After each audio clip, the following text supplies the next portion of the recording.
We're in Masters mode right now. We are. But we have to remember, there is another tournament this week.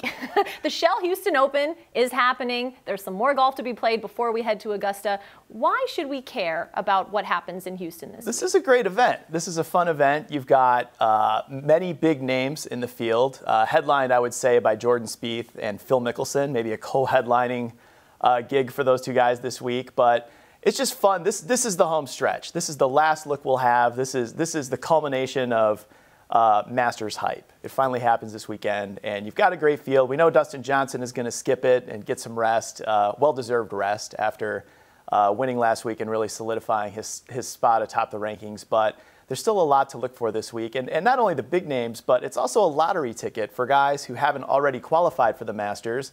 This is your chance to earn your spot, and we've seen guys do that in recent years. It could happen again this weekend. Every player has a different idea of how they like to prepare for Augusta. Some guys play this week because they want to be competitive heading in. Other guys like DJ taking a break.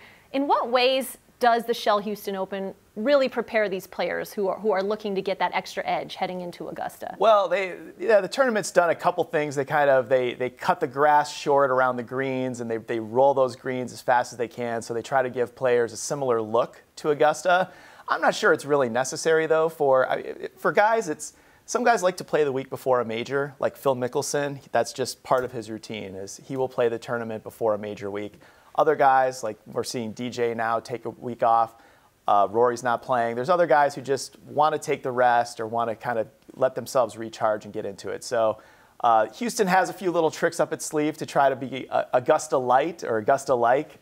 But I think in the end, it really just comes down to what players want to do and what works with their routine. Now, I know you've done a bit of research on this. So tell us, for the players who do opt to play the Shell Houston Open the week before Augusta, how does their performance change by participating this week as they head into the Masters? Like I say, a bit of research. I don't want to oversell the small amount of research that I did, but I did look. I just went back to the Houston Open moved to this spot that it has now on the calendar 7 years ago, starting at 2007 with Adam Scott winning.